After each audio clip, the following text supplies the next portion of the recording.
Hey, what's up, pro wrestling fans? Welcome to the Nation's Corner. I am Front Row. Joining me, as always, we have a full house. We have Tony Justice, the greatest truck driver of all time. We have Mongrovian Mike, all the way out from Mongrovia, Long Island, with a daddy soda. And, of course, Debhausen, the great and powerful. What's up, people? What's going on? What's up? How's it going? Okay, so full disclosure, I was out with the family today. We went out to Asheville, North Carolina, and me and my wife and my son and his boyfriend went out and we met up and had some lunch and went to Summit Coffee, which y'all probably have heard a million times on Dax's podcast. It's awesome. I had a butterbean almond latte. It was incredible. I did tweet about it, and apparently Dax said my invite was lost in the mail. Apparently, he was upset. So.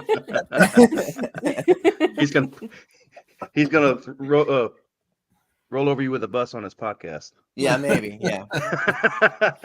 No, but for all the hype, and we met Dax for the first time at WrestleCade, and he mentioned the Summit Coffee. I was like, well, next time we're in Asheville, we'll go, and we did, and it was cool. So cool. If y'all are ever in that area or anywhere in North Carolina, because I think they're throughout North Carolina, that's a really, really good coffee shop. That's my story, and I'm sticking to it. Deb, how was your week? My week was really good. I was able to listen to a lot of wrestling podcasts. So I'll bring up a couple of them throughout the course of the show as they pertain to certain topics. But there's a lot of good wrestling podcasts to listen to. So I highly encourage anybody who has some extra time, instead of listening to music, listen to some podcasts. That was a shot at me, just so y'all know. And you're trying to get people to listen to more music. Yeah. I'll balance it out. Metallica just released a new song last week. So, yeah, you'd be listening to music. But how many times can you listen to one song? Well, hey, if you were in my I don't know. Ask Steven. Shout out to Steven. Yeah, Deb's right. There are a lot of great podcasts out there, and I try. Like, I was listening to 83 Weeks for a little bit there, but I just got, other things come on. Hell, Front Row, me and you were listening to the Smallville podcast, and I've just stopped listening to it. Yeah. I know it don't pertain to wrestling, but still, it's a great podcast. But there are a lot. I just don't have the bandwidth for a lot of things, But I guess I just gotta make time for stuff, You're sitting in that truck. How many hours a day? Yeah, I know. God bless that metal. I'm with you, man. Because at a certain point you get overload, and you're like, I gotta listen to something else, and sometimes music is what I need to just let my brain sort of detune, and I can't necessarily process a lot when I'm also listening to a podcast. Like, I have to listen to music as, like, I don't know, background. But yeah, I can agree with you. I go back and forth. Like, of course, I listen to Busted Open every morning, all 3 hours, and then once Busted Open is over at noon, like, it just depends on the day. I'll click on Spotify and I'll click on new episodes, and it'll put in order recent episodes of any of the podcasts that I follow. So if there's something particularly good, then I'll listen to it. If not, I'll pick some music. Like, I go back and forth. Maybe I'll listen to an episode and then listen to music for the rest of the day. Who knows? Yeah. What about you, Mike? Well, unlike the rest of you guys, I did absolutely shit all day. I didn't do anything. I haven't done anything all week. It's just no, you're working hard. It's just been a lonely week. Yeah. I'm always prepared for the show. I watch like 88 million hours of freaking wrestling every week. Whether I retain everything that happens, but once you just, you've just prod my mind, I'll remember what we're talking about. Yeah. Okay, so real quick in the chat, I want to give a shout out to John in South Jersey. You guys did that great interview with Vita Von Star. It's up on our YouTube channel. Definitely go give that a watch or a listen, because it's pretty great. Yeah, we enjoyed talking to her. Oh yeah. Yeah, you guys did a great job on the interview. She's going to be big time in no time. So. Oh yeah. Yes. Speaking of Vita, I was watching women's wrestling on today on the Pro Wrestling interview, and that was Did I say the wrong name? No, you said the right name. You said the right name. It's just you Long Islanded it up. Sorry. Okay, so I didn't say the right. Okay, because I know I always mix up the Vitas and Vedas and all these, and Vader. But anyway, Women's Wrestling Army. That it's another great women's wrestling promotion, like our Mission Pro is, and it's just awesome. We see our very own Gabby in there interviewing people, and she interviewed Vita, and yeah, she can hold her own. It's very good. It's a very good show. Catch up on it. And it's a great app. Speaking of podcasts, I go to apps, see what free wrestling there is. And that's that. Yep. And that's that. Cool. All right. So y'all know on this show, we try to keep it positive. We try to look for all the fun things in wrestling. But this week, I hate to be that guy, but this week we watched an episode of Dynamite that not all of us were enthralled with. So let's talk about that first, and then we'll move on to all the stuff that we did like about wrestling. Let me hold my ladder here. Go ahead. I'm holding it. Sorry. And if you're in the chat, we were looking for your input too, because I know everybody has different feelings about it. And, some people love everything, some people hate everything, and some people are like us. We're sort of in the middle. And just for me, I watched that episode, and it was in recent months, they've done an excellent job on Dynamite with the pacing, they've started to improve some of the storytelling. I felt like they were really headed in a good direction. This week, I felt like someone just put it on 2x speed and hit the wall. And there was a lot of production issues, as Mike was just referencing with the ladder spot. And there was just a lot of stuff that I was like, man, they were doing so well. And then this came along as a go home show to a major pay-per-view. I know there was Rampage, but it was the go home. Is he really calling you? He's doing it on purpose, by the way. Now he's doing it on purpose. Now he is. Yes. Yeah. He's a kayfabe. It's a character. Yeah, he's Andy Kaufmaning you. Mm-hmm. Yes, he is. He's gonna call you every week now. And so I'll end my mini rant by saying two things. I really, really, really wish that they would give the women's stories that mattered, because there's an immense amount of talent on that roster, and nobody gives a shit about anything that's going on in the women's division. It's the same people every week, and it drives me insane. The one big positive that I'll take away was Bryan Danielson's promo to end the show was stellar. Yes. And I love how he didn't let MJF speak. The guy who's the big talker on the show didn't get to talk. And he ends it with his signature Ring of Honor phrase, "I'm going to kick your fucking head off." And they did that on purpose, because they knew that the censors would have to censor it in the United States, but they also knew that the rest of the world would get it, and it would immediately be on social media, and everybody saw it within moments. Yeah. They're very smart the way that they did that. And Bryan Danielson's not a guy that curses very often. So, Deb, let me kick it over to you. What were some of the things you did like? And did you agree did you agree with any of the stuff I just said about the episode? Yeah, I thought the episode was a bit of a clusterfuck. Rampage was much, much, much better. Which is kind of the opposite of what it had been. A lot of the times Dynamite is pretty good and Rampage is a little blah. So it was a little bit of the opposite this week. Dynamite was pretty a little too fast paced. I think they were trying to cram a lot of stuff into one show. With the whole ladder thing, obviously we were on Zoom together at the time, and I was pretty, I wouldn't say pissed, but I was like, what the fuck is that shit? I'm not mad, I'm just disappointed. Right. And it's something we've heard Bully speak about on Busted Open. So it's something that we're aware of, and, maybe other people aren't, as aware of or looking for that or understand the psychology of why that shouldn't happen.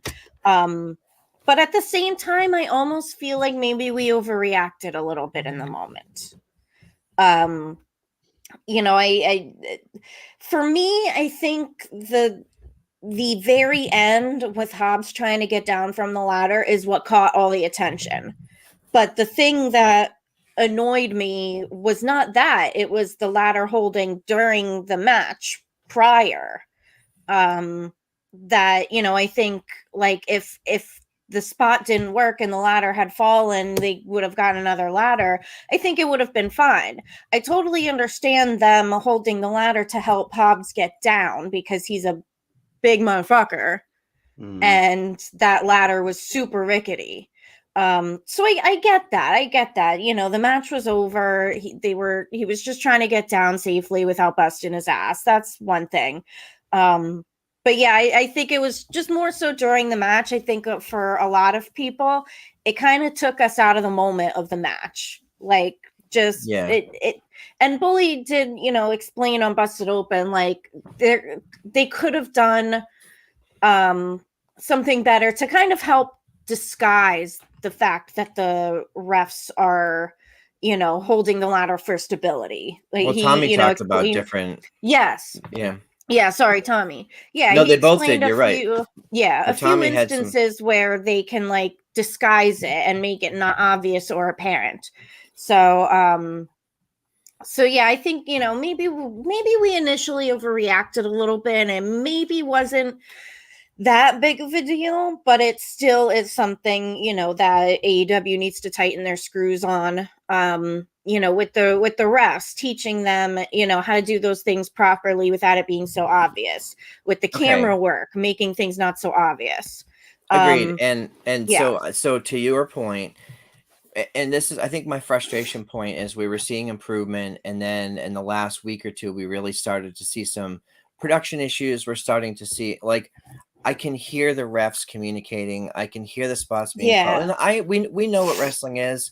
And I think even on Busted Open, we heard Tommy, who's normally very positive about stuff. You could hear the frustration in his voice about, hey, you're exposing the business. Like, this is, we gave our life to this thing.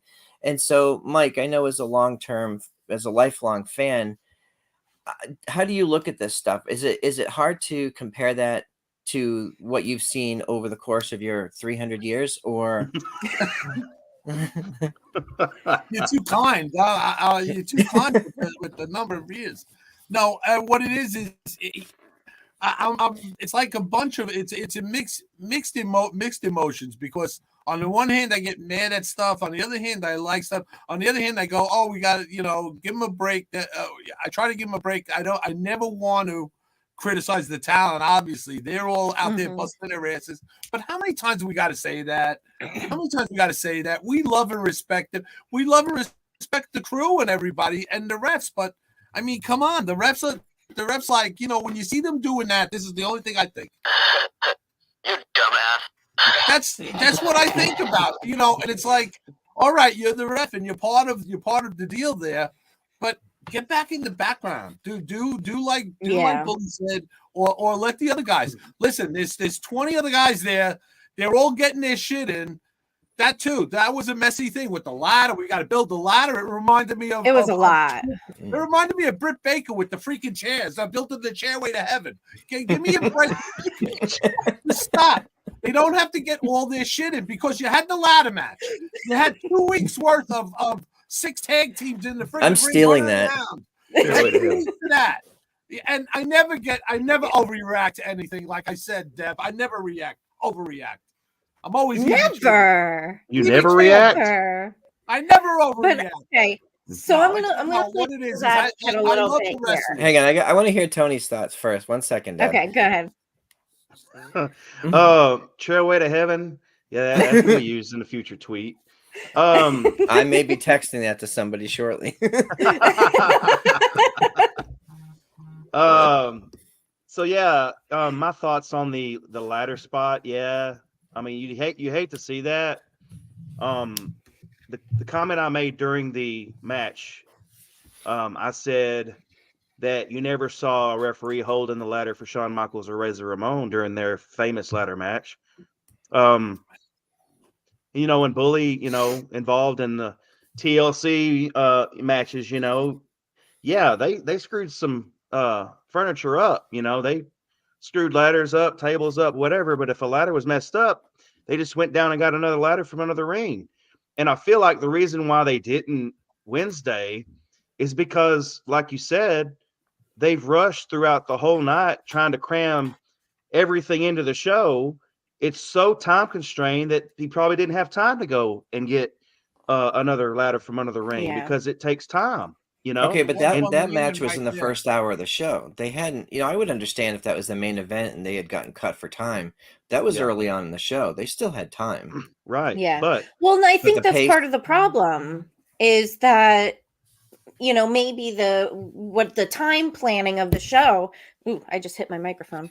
The time planning of the show is so strict, like Tony just suggested, that if they took, an extra 30 seconds, then it would throw off the rest of the show. And then think about that Bryan Danielson MJF promo at the end. They only had like 2 minutes to do that segment. Mm-hmm. So, if like everybody needs to stay on their mark so tightly. So, that might have been part of the reason. Yep. Yeah, and Tony, to your point, they might not have gotten cut for time, but as you mentioned, the pacing was so fast, they didn't really have a chance to let anything breathe or to really. If they had taken one match out of that show and just spaced everything out a little bit, it would have felt, probably better. Right. Right. Right. But the thing is everybody has to get all of their shit in. That's what it feels like, and then that's what makes it feel rushed. There's no time to breathe. We understand that match is fast paced, but then you get another fast paced match, and and this other thing that happens lately is all the run-ins all the time.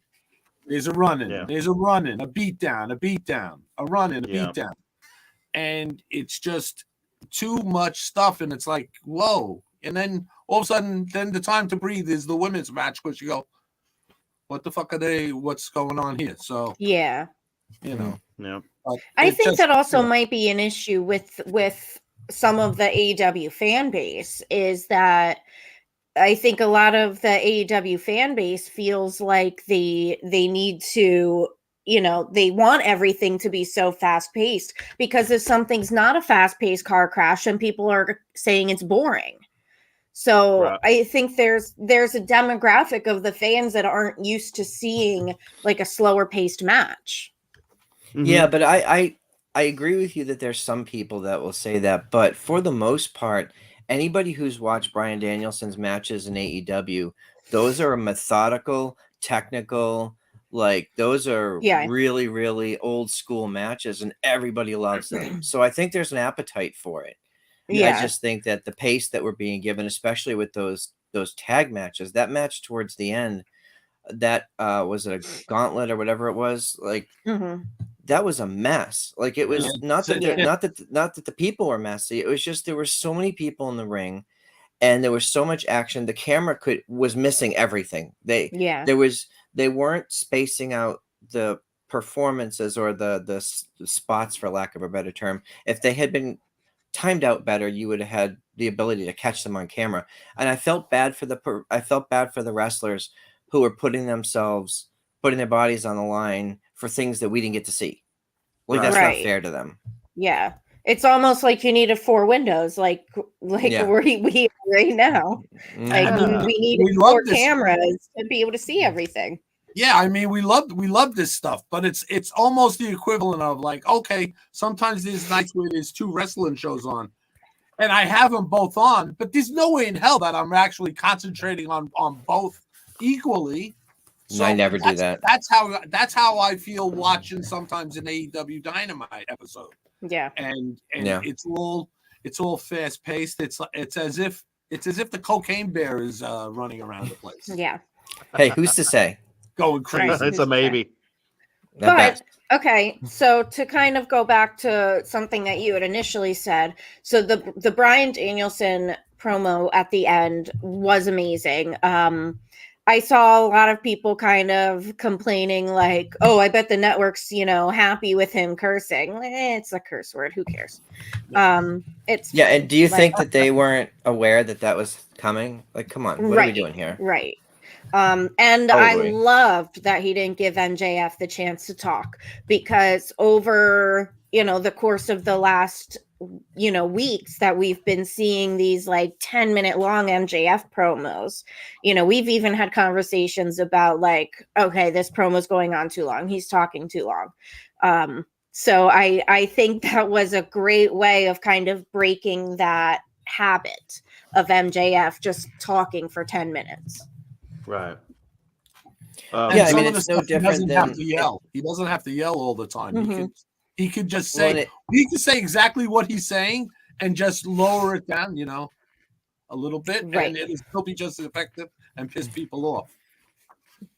Well, and it's old school too. If your opponent is Bully Ray, you want to get him into a no tables match. You want to take away what makes them special or what makes them effective. No Judas effect for Jericho, whatever it is. Like, you want to do that. So he was very effective in this promo, taking away Max's ability to retort, because he knew he was going to talk right up to the end of the show and not give him an opportunity to come back, which I thought was really smart.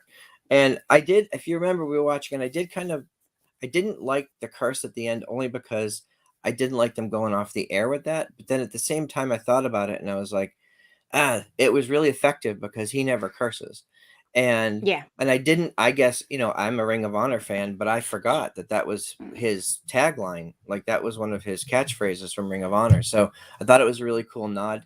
And we're going to talk about it in a minute, but we've seen people from Ring of Honor calling out Bryan Danielson, and there's a nice tie, and there's some connective tissue there between his promo and the other product that's on the other channel. Deb, to your point, I also really thought that Rampage was one of the better Rampages, and I thought the women's match with Riho and Emi Sakura was really good. It was like, I think 10 or 11 minutes long. It was a real true Joshi style, Japanese strong style. Like, it was good. It was just objectively good. It didn't do anything for any storyline, but I didn't care. I was just like, oh, this is a solid match. Right. And I think we've been saying historically now, women get more of an opportunity, both time and match quality on Rampage than on Dynamite. Yes. Yeah, that's true. I have some pull around NXT here. trumps them all. Yeah. Well, NXT trumps them all. Yeah. I have some pull around here, and I had Rampage on in the bar here at the hotel bar. Oh, nice. Yeah, I got some pull around here. Shout out to Rory if you're watching. Well, you're in a motel room. You might as well do some pulling. It's a family show, sir. I'm sorry. Is it? You can invite the family if you want. I don't know. Whatever floats their boat. Dysfunctional family, maybe. Yeah. Yeah. Okay, so anywho, so there's I want to talk about for me, my favorite spot of the whole week, but the favorite moment of the whole week was on SmackDown, and it was the Cody Rhodes Roman Reigns promo. It was one of the most genuine, like, look, we've been touting this for a long time. Roman Reigns is operating in Hollywood level acting at this point. He came across as Joe. He came across as the real guy, telling us heartfelt stories of sitting under the learning tree of Dusty Rhodes. And the way that he speaks now is so not wrestling. It is just a guy telling stories. And this is going to sound shitty, but like, when you're done watching that, everything else pales by comparison. It's like a Hattori Hanzo sword, right? Everything else looks like crap by comparison. Even the good stuff looks like wrestling. This feels like real life. And I love that Cody made reference to All In with selling out the 10,000 seat venue. I love that he referenced, the Bucks and Kenny Omega without naming them, but he still put it in the promo, and they still okayed it. And I was really happy that it adds that extra layer of reality that we're like, okay, they're not insulting the intelligence. They know we know. Yeah. And it's part of his story. We can't pretend like his past didn't happen. Yeah, it's part of his story. So Tony, go ahead. Sorry. I was just going to say, can we say that like Roman and Cody are just and just the whole storyline, but Cody, they're all breathing rarefied air right now. There's like nobody nobody gets a whiff of their air at all anywhere else. And look how Roman just brought it right to Cody. Now it's with Cody. Look how we were worried. Were we thinking about Seth last night at all when it was him and Cody in that ring? There you go. There you go. No. And it's just perfect. And like you said, he's just Joe talking. But when Cody came back, he's just Joe talking, but he was given that standard promo, that standard 101 promo to your opponent, and Cody just like, oh man, I'm on a whole other level than you. It just totally shot him down. Even though what Roman said was just like, man, he was just up his ass right there and just ripped his heart out, man. And okay, so you're 100% right. If you look at the structure of what was said, it was a promo 101, right? There was nothing flowery or fancy or convoluted about it. And I'm gonna use a Mark Henryism here, and I'm gonna relate this to food. Everybody's had boxed mac and cheese. But you go to your favorite barbecue place, you go to your favorite restaurant, and they make like this next just with the perfect top, and it's awesome. It's the same shit, but it's not. It's a whole different level. And to me, this is that like rarefied air. As you said, anybody who comes close to this storyline is elevated. Even people walking in the background during segments, they're like, oh, what are they going to have? Someone going to be, and then there's all that stuff with Paul Heyman. And Deb, you mentioned it. You wanted to talk about Paul Heyman. Yes, thank you. So last night during the backstage segment when Roman was talking to Jimmy. Oh, Jay's still MIA. Not remember sometimes. Yes, Jimmy. Roman was talking to Jimmy, and Heyman was standing behind the couch, kind of in between them. I was watching Heyman the whole time, the whole segment. And Heyman is just masterful in his facial expressions, his reactions to what Roman is saying. Like he was standing there, listening, kind of having reactions on his face as Roman was talking. And the moment that Roman mentioned Sammy, Heyman's face totally changed and like a growl type look. So I think that's really kind of in tune with the thought that Heyman like had it out for Sammy the whole time. Like Heyman's been quietly manipulating this whole thing. Okay, and Tony, I want to ask you. So at the end, Roman said that if things weren't fixed with Jay, he was going to blame Jimmy and not Sammy. Right. Why? Why do you think that is? Well, I think that he knows because Paul, told Jimmy that, whenever that, the segment that happened last week, I think it was or 2 weeks ago when he was talking and Paul was in the background, right? And they didn't know that Paul was back there and heard what have you talked to your brother? No, I hadn't talked to him, but he talked to him. So I think that, I said it last week, there's something going on with, I think Sammy is trying to is breaking the bloodline up from within. And Jimmy is the next in line because Jay, you don't know what he's doing right now. He come out with a black hoodie last week. Sammy comes out with a black hoodie. So it's like they're starting some sort of, I don't want to say faction, but they're starting something up. And Jimmy is next in line. So I think Roman is saying, hey, Jimmy, I'm gonna blame you because he knows that Jimmy's next to be exposed or whatever else because Jay is MIA. You don't know what Jay's doing. But the thing I wanted to say about Paul Heyman, to Deb's point, Paul is adding so much to this story without even saying a word. Yeah. If you just focus on his facial reactions and stuff in the background, and he has the phone. I don't know if y'all noticed this, but back in the day in WCW, Paulie E. Dangerously, he had that huge cordless phone. The brick. Yes. Well, now he's got a cell phone in his hand, the red cell phone. that's a callback to that, I think. So it's just the little things that Paul does that makes him so masterful. And Tony, and another real quick. So about the cell phones, if you go back and watch some of the interviews that Sam Roberts did with Paul Heyman, they did some great stuff together. Paul carries 2 phones. In reality, they're for business and for, but he calls them his wife phone and his girlfriend phone. Awesome. That's hilarious. But yeah, Paul Heyman, he's just so masterful at what he does. And I really think that he manipulated, like Deb said, he's manipulated Sammy, manipulating this whole thing against Sammy because he had it out for him for whatever reason. But really, I think that we haven't seen the last of. I think Paul is not totally in.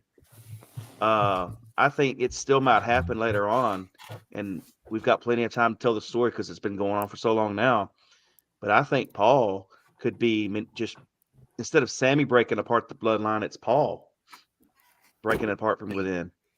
Yeah, well, you already had him go with Brock that one time, but I don't think that's over. I really don't. Yeah, Mike? The common denominator with Roman is Jimmy. That's why he's blaming him. Yeah. In the beginning, when it first started, he was the one. Remember, he had Jimmy stretched out to make Jay quit. Remember, he was fighting Jay in the I Quit match, and he couldn't get him to quit.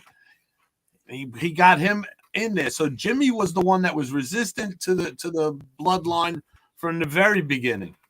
Jay resisted and got his ass beat down and got his ass beat into it, and that was it. So now the second time, Jimmy is a problem for him. So I thought it was the other way around, because isn't that where we got main event Jey Uso? Well, in the beginning we had main event Jey Uso, yes, but he was the one that Roman was sending out there. Remember, and Jimmy didn't want to join the bloodline, and then they had that I Quit match with he had the I Quit match with Jay. Jay wouldn't quit. Then he finally took Jimmy and stretched him out and made Jay quit because Jimmy is the weak link, I guess. Okay, so that's an interesting point. What am I saying? Words wrong again? No. You froze for a second. It was funny. You're good. And your North Carolina accident. That's interesting, because you have Jimmy, who was resistant to join the bloodline, and then in the first place, and had to be basically tortured into this psychological torture.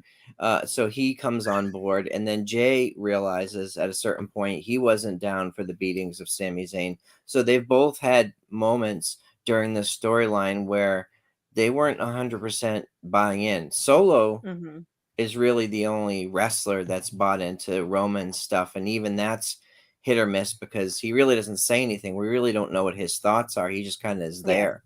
And that's fine. That's I don't either. And he just does whatever Roman tells him. Meat, and he goes and he eats. That's it. Yeah. So speaking of torture, Rhea Ripley made a little girl cry this week. And look, this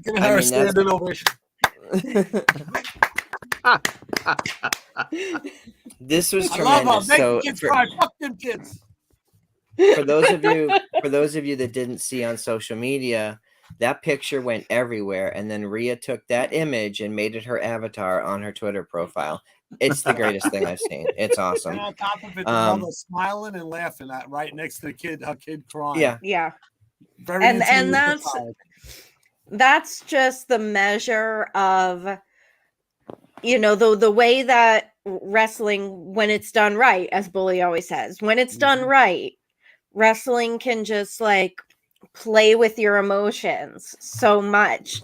Like whenever we see kids cry at wrestling shows, it's like the greatest thing ever, because that what is being done is that good. Like, you can't just, make someone cry like for nothing. Yeah. Well, it takes me back. Go ahead, Go ahead, Tony. No, go ahead. No, I was going to say it takes me back to Ms. Girl when that happened. And it also takes me back, not only kids, but the elderly, when Hulk Hogan during his NWO run. Yeah, Elder, I'm sorry, I'm not picking on you. Elderly, you're just going to NWO? I thought if you're going to go elderly, go to fucking, the original Hulk Hogan, the Hulkster in '83 or whatever. There is a video going around social media. I've seen it a few times.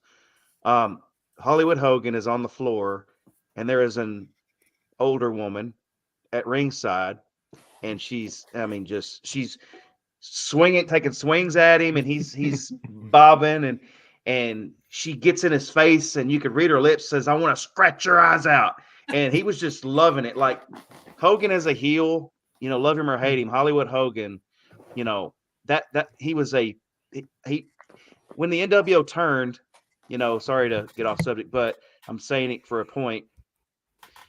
People were throwing literal garbage in the ring when Hollywood Hogan turned. So that hit. That hit whenever that you're a heel. You're doing your job right when you have literal garbage being thrown at you. And I've seen it happen with Bully Ray too. Cardona. Yeah, Cardona too. Yeah. And GCW. Yeah. Mm-hmm. Yeah. So yeah, I mean, when you get a reaction from the fans like that, you make them cry or you make them want to scratch your eyes out. You're doing your job. Exactly. Yep. Tony, do you remember when we were at the ECW arena for the Bully Cardona match? There was that kid who was sitting in the rows in front of us who spent the whole show standing on the chair so he could see. Mm-hmm. He was, I don't know, maybe 7 or 8 years old. Mm-hmm. And he was giving Cardona the finger the whole time. It was the greatest thing. Like, you're doing it right as a heel when you're eliciting that reaction from kids and from old ladies. Yeah.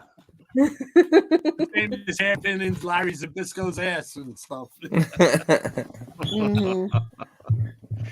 Yeah, I remember just a short story when I remember going to a house show with me and my buddy, and we were sitting in front of these row of kids. The parents took their kids. It was like 4 or 5 kids, and Hogan was getting his ass beat by like Big Boss Man or Andre. He was just getting beat down, and I think it was Boss Man because he had him handcuffed and everything. It was just beating him down, and me and my friend are cheering and laughing, and these kids are like in tears, and they're like, "Why are they cheering?" And I was like, "Yeah, I love it." Yeah. That's on a side note. It is great. I don't want to torture the kids. You know that. It's just fun when you see that emotion because that's what you want. That's what you want. It worked on it, and it worked you.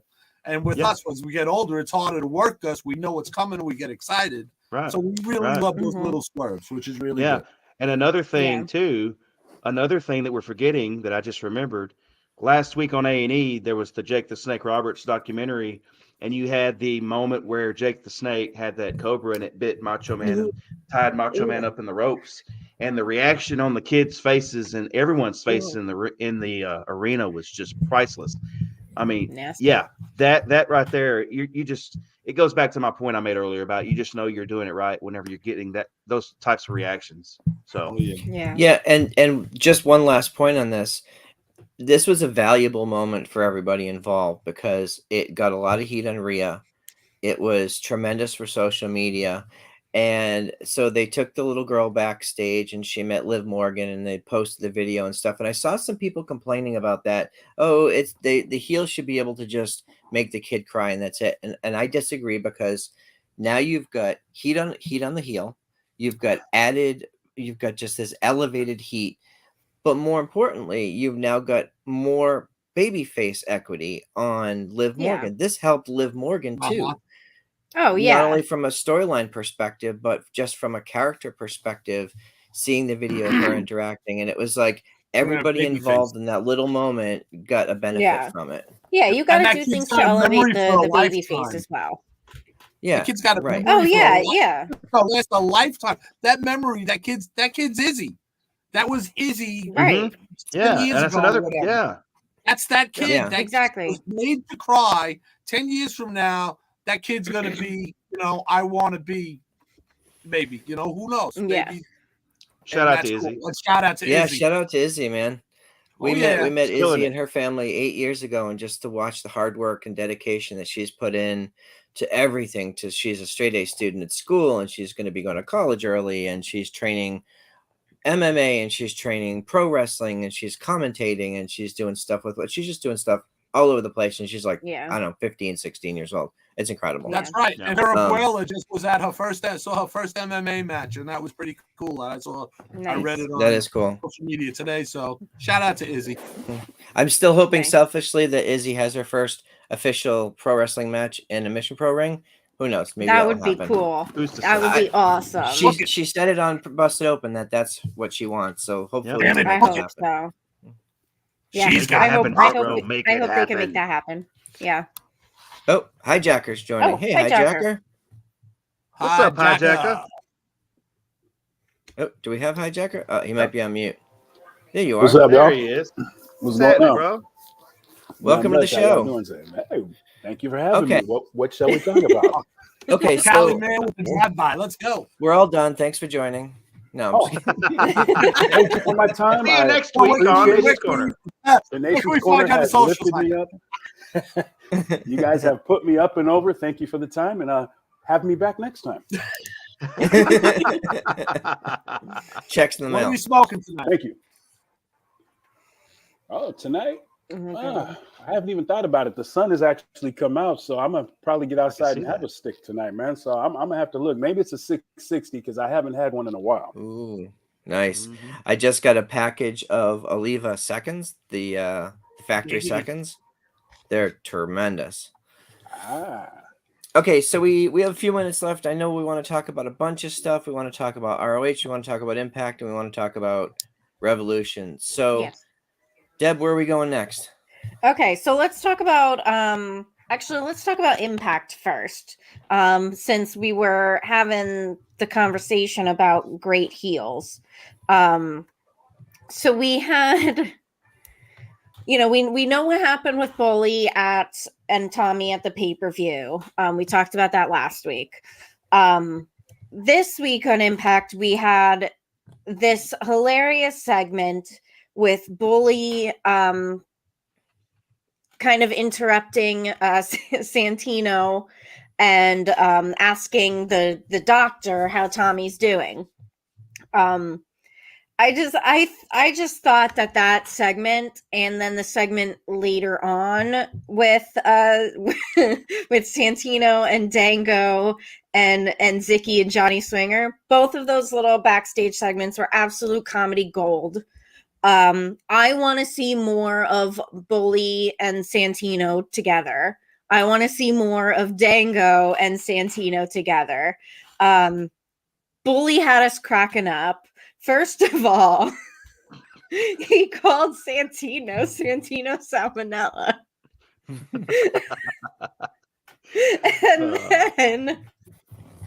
and then Bhupinder comes in the frame from the side, and Bully turns and goes, "Oh, hey, Boopy."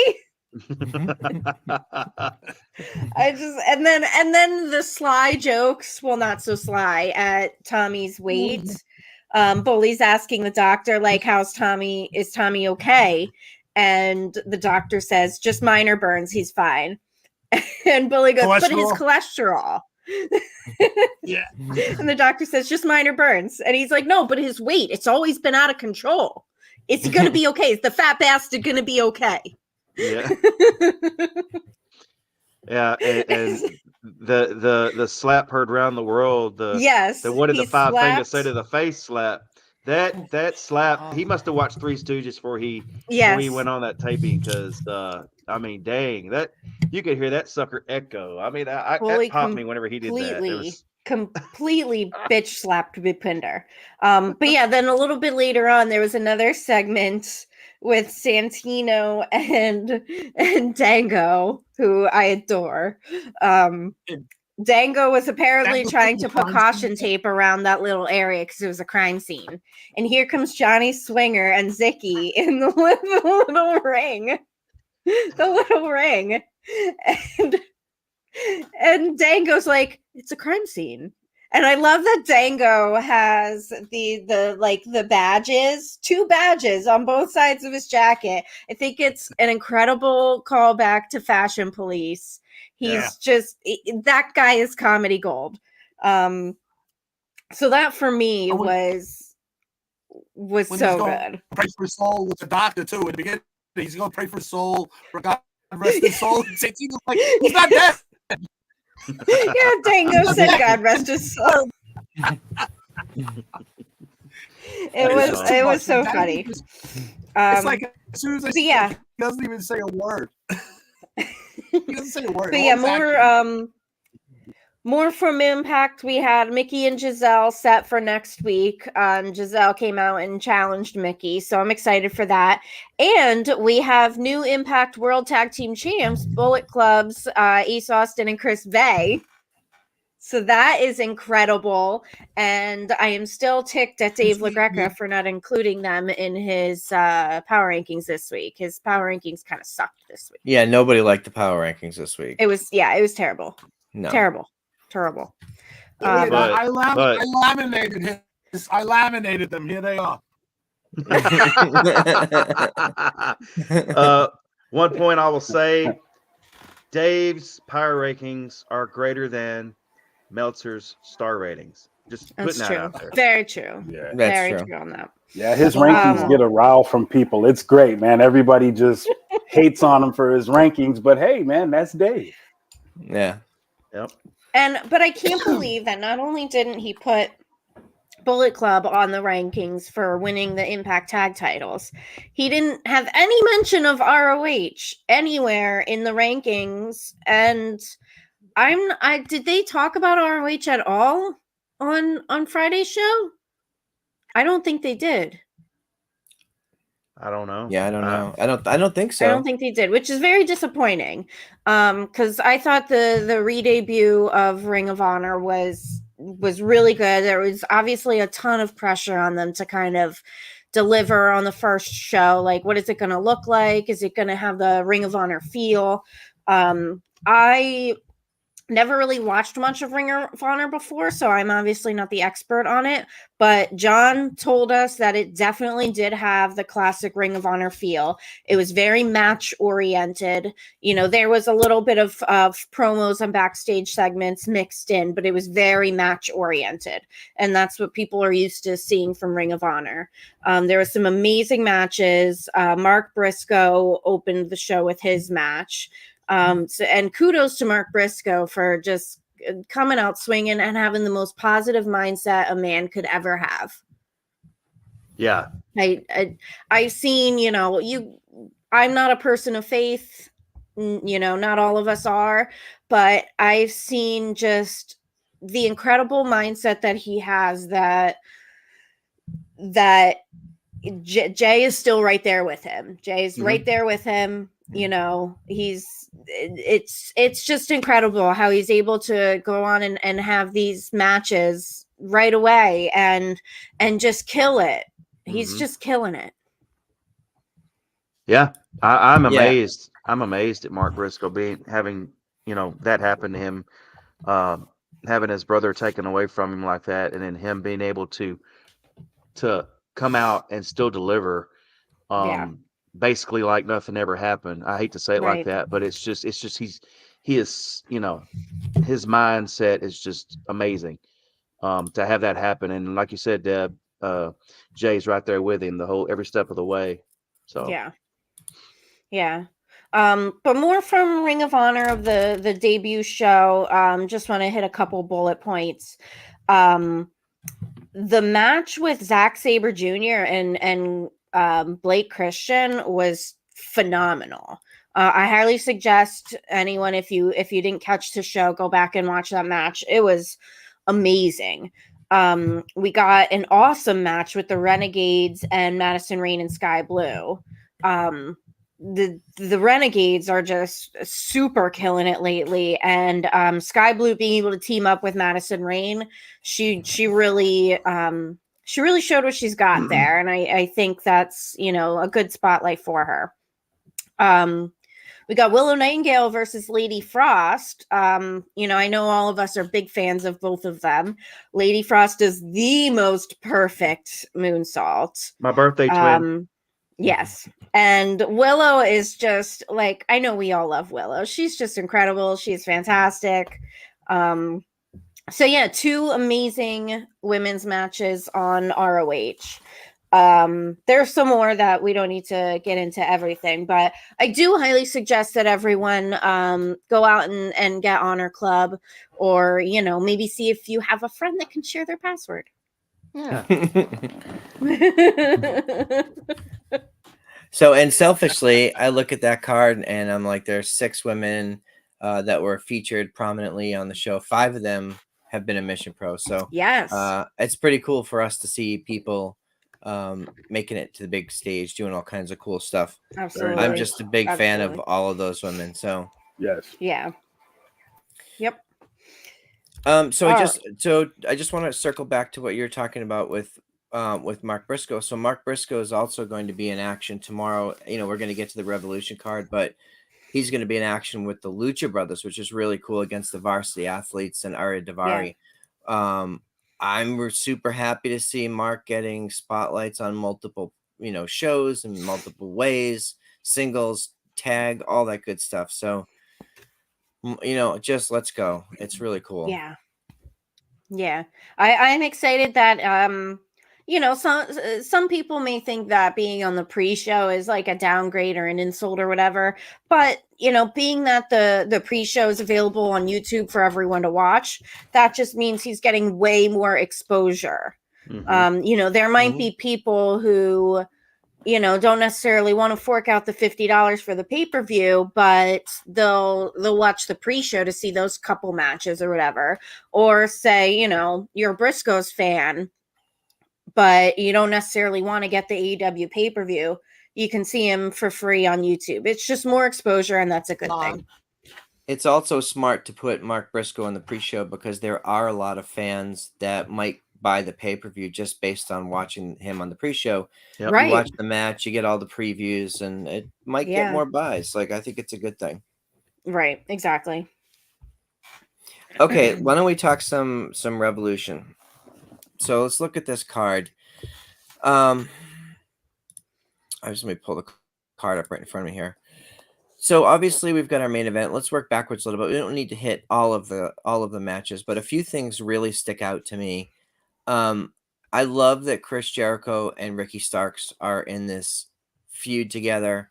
I just think everything that Chris has done pretty much since he came to AEW has been to elevate younger talent. Right. Ricky's obviously not new to the game, but Chris is, you know, a veteran, and everybody, I think for the most part, everybody that's worked with Chris in storylines has been elevated to some degree. Yeah. So I think this is going to be a good match. And Ricky, I think Chris Jericho has brought out a different side of Ricky Starks in this feud. I agree. Yeah. He's just so charismatic. He's so charismatic. Oh God, he is. And you know, it's a tough comparison to make, but Ricky Starks, especially when he does promos, when he's talking on the mic, he reminds me of The Rock. Just his mannerisms, just the way he speaks, the command that he has of the audience. I know that's, you know, it's tough to make comparisons to someone, you know, as up there as The Rock, but it definitely. It's definitely true. I think he's really, really shown that he's a star. Mm-hmm. Agree. So the Texas. Go ahead, Mike. Sorry. Uh-oh.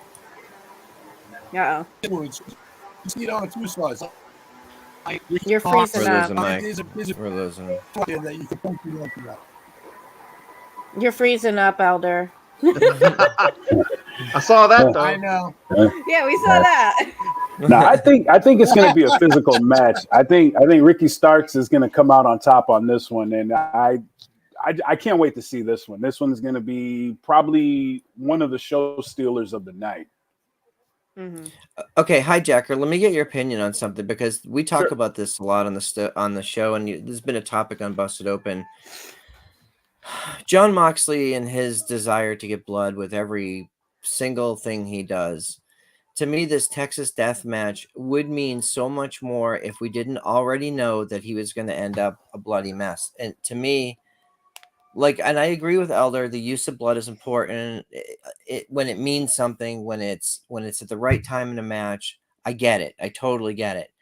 But if you know the guy's going to bleed, he's going to do something to whatever that's bleeding or whatever it is, and we've seen it on TV. To me, it takes away all of the mystique and the reality of the fight that we're going to see. We kind of know.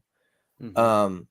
On the flip side, I think Hangman's done a really, really good job of sort of drifting away from that clean baby face that we saw originally, and he's got a real gritty side now. And I love the promos from this week.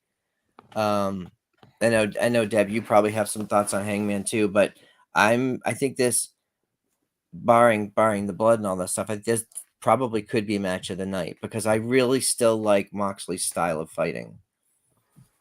Definitely. I'm kind of over the blood. I've seen it so much. Moxley's bleeding 7 out of 10 fights. It's cool to see when you get hit swiftly and boom, oh shit, he's busted open, and you're like, okay, cool. But hell, does Moxley have any blood left? He bleeds so much. It's like, has he ran out of blood yet? Because you see it all the time, and you're just like, back in the day, it was exciting to see. It's like, oh, so-and-so got busted open. They got cut open. Okay, cool. But he bleeds a little too much for my taste because it's like, when he gets in the ring, I kind of expect it. It's just what part of the match is it going to happen? Right. Yeah. Right. It's like a can of tomato soup. It is. Hey. Can't stand that stuff. So there's a couple other big matches on the card that I think folks are excited about. We've got the TNT Championship. Samoa Joe's defending against Wardlow. I don't think this is going to be a terribly long match, but it will be a hoss fight. I think my only desire is Samoa Joe is a technical wrestler even for his size. He's a submission expert, and this match to me seems like a blunt force trauma type of match, not so much the type of thing that I look forward to with Samoa Joe matches. Tony? Okay.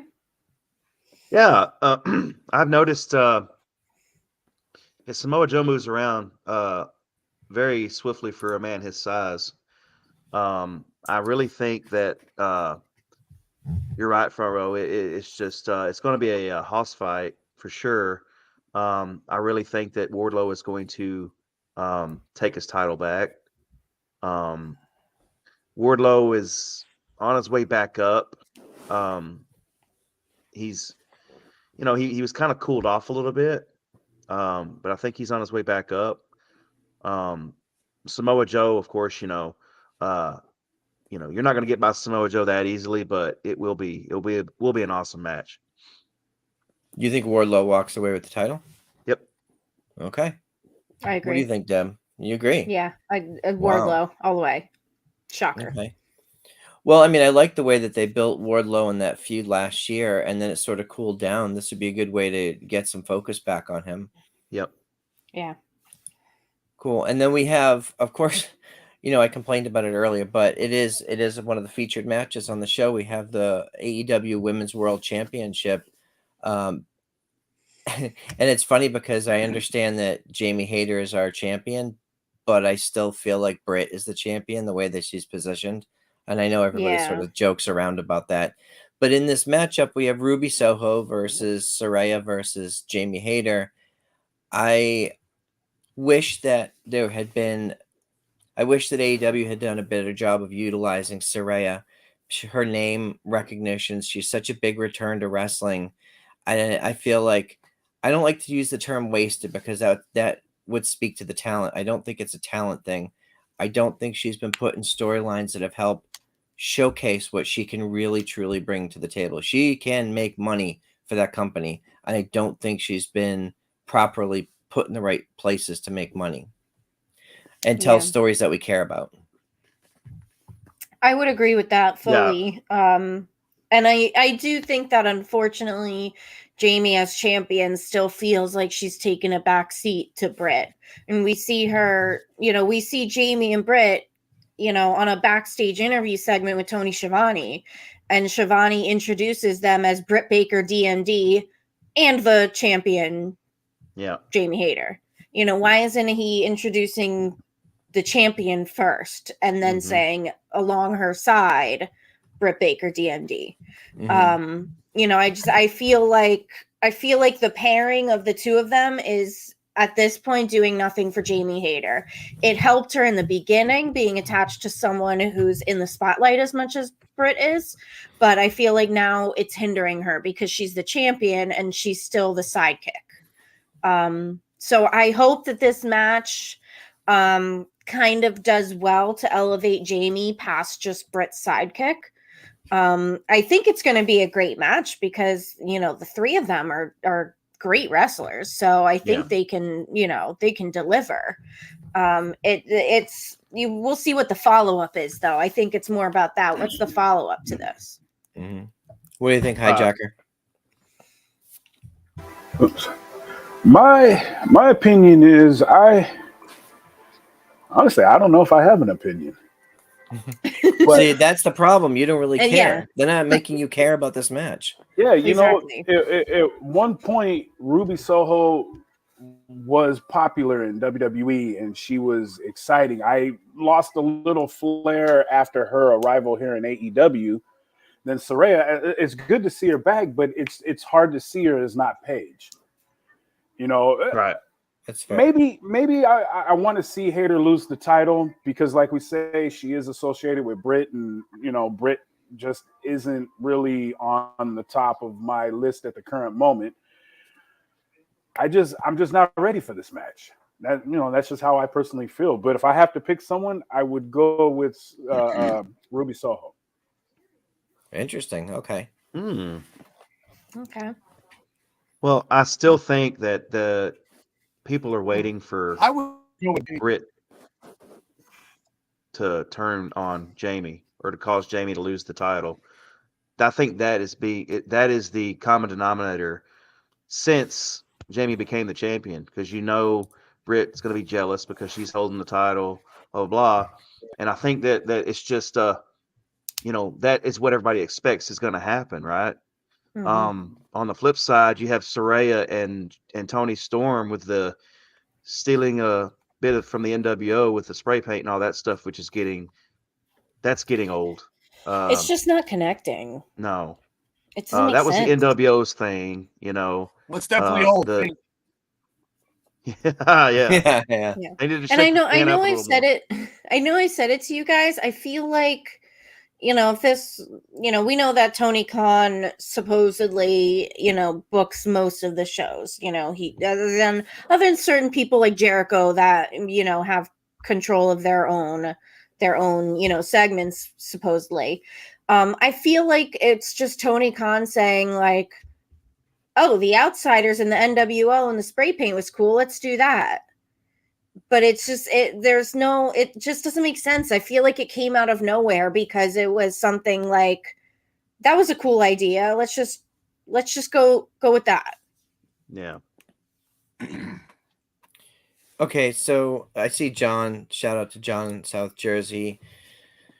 He says Rebel's the perfect sidekick, which I totally agree with. Rebel does a wonderful job as a supporting cast member here.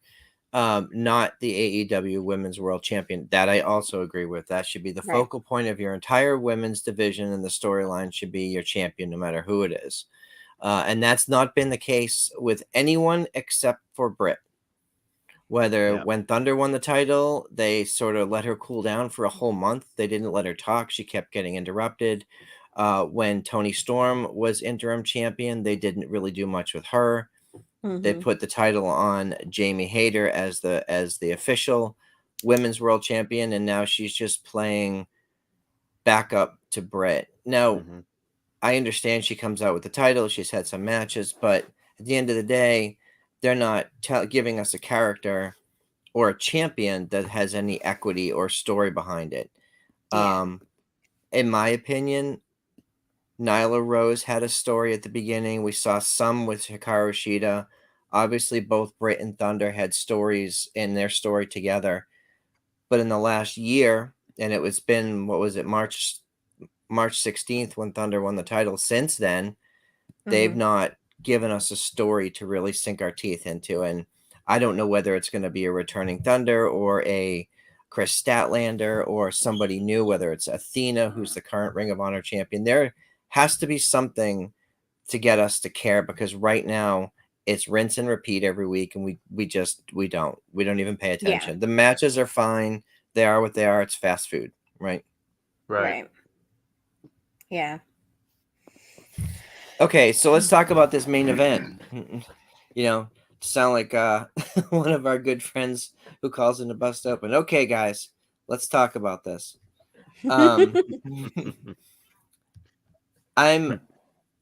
I do think that the MJF and Bryan Danielson feud is sort of rinse and repeat, but this week they give us new angles. They give us new layers, rather.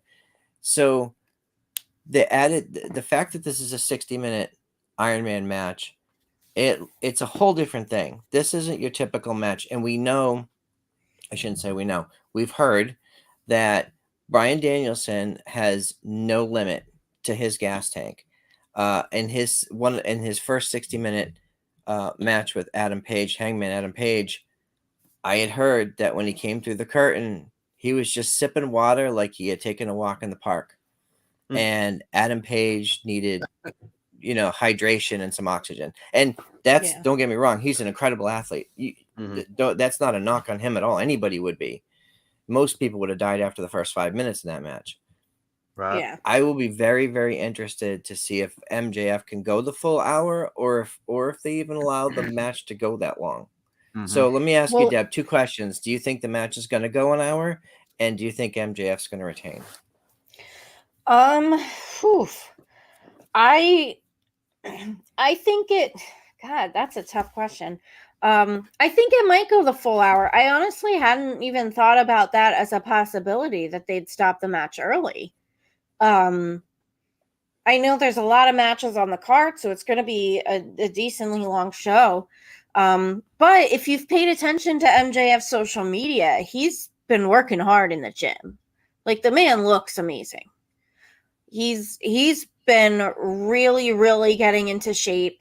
I'm assuming he's working on his conditioning as well with that. We know that Bryan Danielson has phenomenal conditioning. Like you just said, he's gone 60-minute matches, previously, and doesn't even look winded by the end of it. So it's definitely a challenge for MJF to keep up with that. But I think he can do it. It looks like he's put the work in. I'm not sure if he wins, though. I think that maybe Bryan Danielson is coming out the winner on this one. I don't know. It's just so tough. I want to give a shout out to Nerd of Music and Films. I'm going to watch and enjoy the main event, but I'm just not into the story. I'm not sure why it's not capturing my attention. I did agree up until this week that was also my feelings, but Bryan Danielson's promo, and I don't think I've really seen him this angry and violent before. I mean, he's cut some Pro Wrestling 101 promos, but after his promo, like, I really felt like he was going to take MJF to school. Like, it's time to bring your A game, otherwise you're going to get eaten up by the buzzsaw. Yeah. Now I care. Yeah. Yeah. That promo did a really good job of making you care, because he laid it all out there. He said, I have the life that you want. I have the beautiful wife, the beautiful kids. I'm respected in this industry. I have everything that you want and you say that you deserve and aren't getting. And he brought up, supposedly MJF and his fiance broke up. We've seen that thrown around. So that promo did a great job of making me more invested in this story. Like, you want to see Bryan Danielson kick MJF's ass. Yeah, it's going to be a great match. Deb was right. MJF has been killing it in the gym. He's in tremendous shape right now, which means his conditioning is probably there. His stamina's there. So yeah, I mean, it's gonna be a great match. I just don't know if Daniel or Bryan Danielson's gonna pull it out. I mean, it is geared towards Bryan Danielson though. The Iron Man match is geared towards him, so that would lead you to believe that Bryan Danielson's going to pull it out. But I really think that MJF is going to retain. Yeah, just to that point, the two people that impressed me the most in the gym lately is MJF and Jordan Grace. Good Lord. Yep. Oh, yeah. Well, no, to come to say, MJF has been putting in the work in the gym, which is great. But I myself as a living testament to a former football player laughing at a wrestler saying, yeah, let's go toe to toe. And like I tell people, I got in the ring for the very first time 18 years ago. After being a wrestling fan, I finally got a chance to go in the ring versus, someone that was in the ring for maybe a year. I was like, hey, I'll put my 18 years of training of football on the line against your couple of years of training in the ring. And 4 minutes, bro, 4 minutes, I was gassed. I was out of breath. I could not take a chop, fall, get back up, take a chop, fall, get back up. That third time, my legs were jello. And people don't understand that. So if I'm like that, okay, at that point, I was in great condition, but I was in football condition. But these two guys, 60 minutes in a wrestling ring, chopping, slamming, suplexing, throwing something, throwing each other out the ring. This is going to be a battle. This is probably the match I'll be looking forward to see. I think Danielson's going to come out on top on this one. Okay. Mike? I think I want Danielson to come out on top. Am I cracking up again? Yeah, you're cracking us all up. I want Danielson to come on top. This fucking Wi-Fi. What are you gonna do? Yeah. So we got a 60-minute Iron Man match, but your Wi-Fi can't make it 60 minutes. That's... yeah.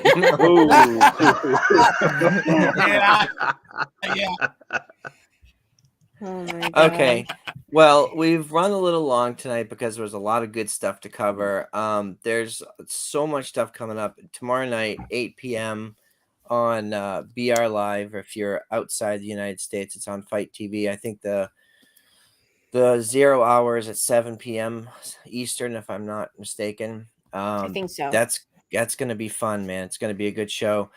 And shout out to all the people who are working hard. The people in AEW had quite the schedule this week with Dynamite and live tapings on Wednesday, and then Rampage, and then they did media today, and then there's a pay-per-view tomorrow, and then it starts all over again on Wednesday. So for all you out there in AEW working hard, shout out. We appreciate it. So one other thing I just want to add is this week on Mission Pro Wrestling's social media, JP Harlow released another video. You guys just go look at it. It's tremendous. JP and Joey Heiderman doing the Men's Revolution stuff, and there was an appearance by Jasmine Allure, and I find it hilarious. I find the whole thing incredible. So go check it out. All right. So good week, good weekend. Tony, where can everybody find you on the socials? Well, you can find me at Tony Justice AJFA, and if you're a Metallica fan, like I think all of us are in here. You know what that means? Ooh. Hijacker. You guys can find me at Hijacker Mike, HJM, at Mr. Mac, or the New Nations Corner, Solo Sokoa. Yeah. Or you can find me and HJM is Tony our hanging out enforcer. in a parking lot at Austin looking for a ticket vendor. Hell yeah. I'll never forget that night. No, I'll me never either. forget that night. No. Deb? I am at That's So Debonair on the Twitter machine and Instagram. And I didn't really get a chance to mention it because the topics didn't come up. But my favorite podcast of the week, I think this is one thing I'm going to do from now on, my favorite podcast of the week. After the Bell with Corey Graves. Definitely check that out. If you're not listening to that, you're missing out. This week's episode had Seth Rollins on as a guest, and it was amazing. Corey Graves does some great analysis of the storylines that are happening in WWE. And just the conversation with Seth Rollins was amazing. Dax's podcast, I know we're all fans of that. Dax's podcast was great this week. And Matt Hardy's podcast this week was kind of a little more in-depth conversation about Jeff and his addiction issues, kind of things like that. He swears that it's not propaganda. He swears that Jeff, it's not a image rehabilitation. He just wanted to have an honest conversation about his issues, his history of addiction, and how he's trying to overcome that. So I recommend listening to that episode. It was really good, and you get a little more insight on Jeff the person. Cool. All right, I'll do Mike's for him since he's breaking up. You find Mongrovian Mike pretty much everywhere on the socials. He's on TikTok, he's on Instagram, he's on MySpace. I don't know, he's everywhere. Just do a search for Mongrovian. Put some of that damn cheese. Wrestler of the week. No. You were supposed to save the cheese for me, bro. He's froze.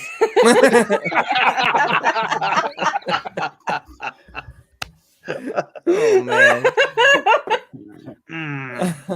Gotta love it. All right. Damn. Oh man. And you can find me at PW Front Row across all the socials. You can also find me along with Trenda and Emily May on Thursday nights on Mission Pros Unmatched. We're doing reviewing some of the previous pay-per-views from Mission Pro. We're going to have some wrestlers as guests, and we're doing all the hottest topics in the world of women's wrestling. So check us out, 10 p.m. Eastern, 9 p.m. Central on the Mission Pro YouTube channel. All right, everybody. Thanks for watching tonight. I'm going to see y'all next week. See ya. Later.